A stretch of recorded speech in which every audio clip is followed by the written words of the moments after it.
What's up, y'all? DJ the Sports Blerd. I'm back. Did you miss me?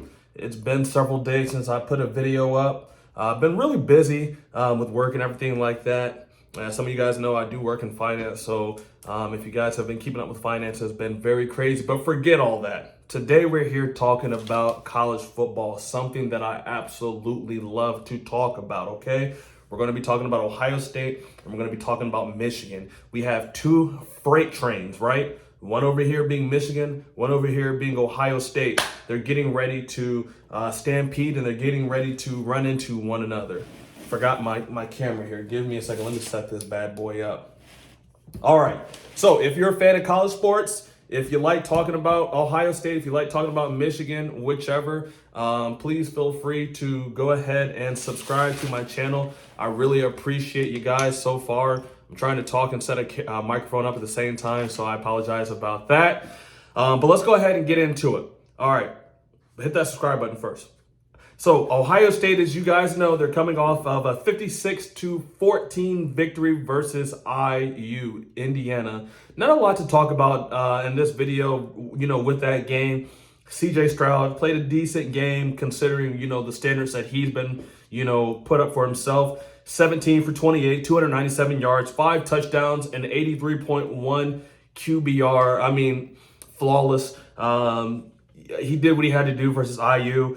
Kind of coming out of a game versus Northwestern where he didn't play his best. The whole team didn't really play that well. This is what we wanted to see him do, is rebound. Mayan Williams, we're going to talk about him a little bit, okay? He had a really good game. He had a great first half. Didn't really play in the second half because he broke his foot, or broke his ankle, I think. 15 carries, 147 yards, and 1 touchdown. So this is the issue right now with Ohio State, is their run game. Now, they did rebound significantly, substantially in this game. I mean, they had 340 rush yards, which is their most rush yards this season. And I know a lot of people are like, well, it's just versus IU. You're right, it is versus IU. That same Indiana University team only allowed Michigan to run for 165 rush yards. And we know that Michigan, their whole offense flows through their run game. So, we put 340 on them where Michigan only put 165 on them. Had a couple guys step up too. Xavier Johnson, who's a fifth-year wide receiver for Ohio State, he had 1 carry for 71 yards and a touchdown. But Dallin Hayden, right, that freshman from Memphis, Tennessee, he came in, stepped in very well. 19 carries, 102 yards for a touchdown. Now, I've been thinking about the Buckeyes here recently, and I've been watching them pretty good. And there's a couple things that are concerning. Obviously, our run game was very concerning. We have been running a lot of outside runs. We had, for the most part, a lot of inside runs. We had 27 downhill runs versus IU. Ran for 240 yards, over 9 yards a clip on it, and we only ran the ball outside 13 times. Still did very well, 87 yards at 6 yards a clip. But our line is so big and strong. This is the first time in a while that we've allowed them just to be dogs and go out there and eat. They went straight forward instead of going out. Ohio State is better running the football when we're running it forward. We have 2 really powerful backs, one in Travion Henderson, the other in Mayan Williams. These guys need to get down the field, north and south runners. No more east, no more west. Let's just get out and let's go. Our offensive line, they're on average 6'5", 317 pounds. They are just a bunch of mountains out there, and it's time that we have to assert our dominance.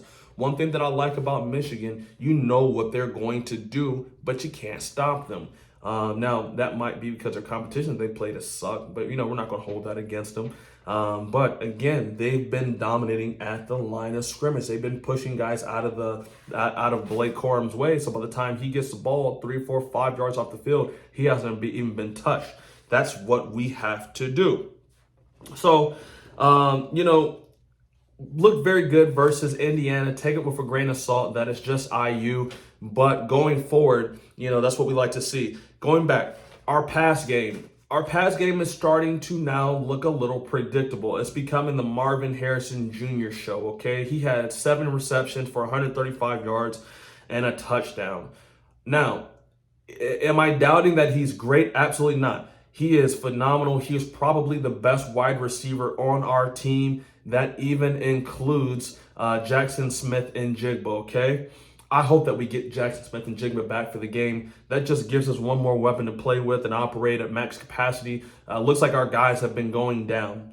All right, but Marvin Harrison Jr., for the last 3 games, he's averaged 50% of our receiving yards. Now, you can't really have that. You got to be able to spread the love, especially when you have Julian Fleming, Emeka Jugba as well. And then hopefully, like I said, we can get back JSN, Jackson Smith and Jigba, because that's going to open up a little bit more. Because if Michigan knows that in passing situations, Marvin Harrison Jr. is the #1 target, they're just going to roll double coverage to Marvin Harrison Jr.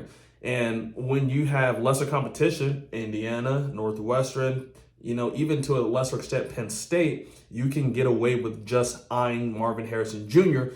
But against a great team like Michigan, you got to be able to have other guys step up. So we need our other wide receivers to step up. We need our tight ends to step up, all right? So let's talk about that team up north, man. It's almost time. Y'all know what time it is, okay? So this is the first time since 2006 that Ohio State and Michigan come into this game. Well, after 10 weeks, they're 10-0. And I really believe after 11 weeks, they'll both be 11-0. Michigan, they have to just go out there and just win their next game. Ohio State is playing Maryland. No big real threats for either team. All right, so let's talk about Michigan versus Nebraska. Completely mollywopped them, y'all. It wasn't even close. And, it's Nebraska, so, it's to be expected. But Michigan has been playing out of their minds this year, guys. Probably the most complete team in the country. I'd hate to say it as a Buckeye fan, but Michigan, I'll give you your props where props due. You guys have been the best, most complete team in the nation. And to be honest with you, I don't even think that outside of Ohio State, anybody can beat Michigan, Georgia included. You put Georgia up, I think Michigan's going to beat Georgia. I think Michigan's going to beat Tennessee, Alabama, you name them. I think the only team that can beat Michigan right now is Ohio State. Now, I may be a little biased. I understand. If I am, but I am being serious. Michigan is playing just that very well. Michigan had a heck of a defense last year, y'all. They have the #1 total defense this year.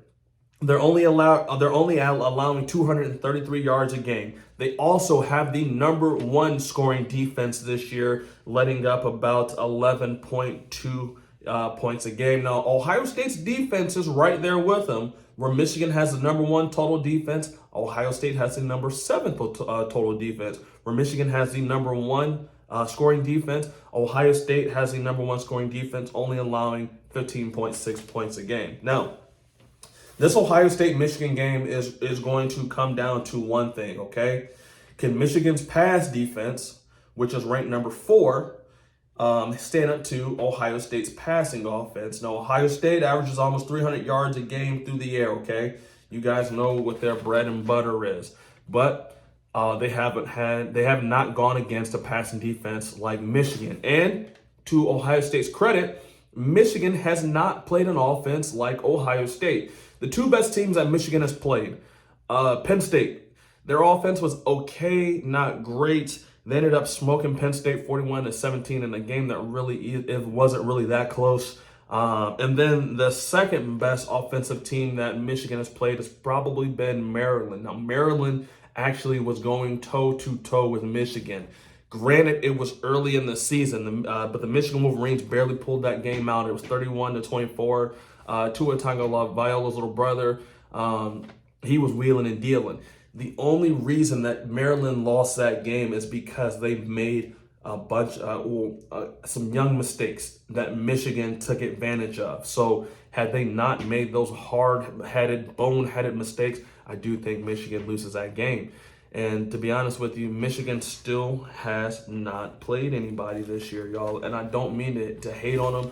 I don't mean to, talk down on them, but Michigan hasn't played anybody this year. Where Ohio State has 2 wins, against college football ranked opponents, Notre Dame and also Penn State. Michigan only has 1. All right, so you guys know it. coming into this game. We got 10 days left, y'all. I'm so excited. I cannot wait to talk about this game more. I just kind of wanted to give you guys a preview of these two teams, these two freight trains to get ready to smack one into each other, okay? I hope you guys enjoyed the video. Really short video. Comment what you think I was right about. Comment what you think I was wrong about. If you're still here and you haven't subscribed yet, what are you doing? Please help your boy out. Thank you in advance for rocking with me. So until then, until my next video, got nothing left to say, y'all. Take care.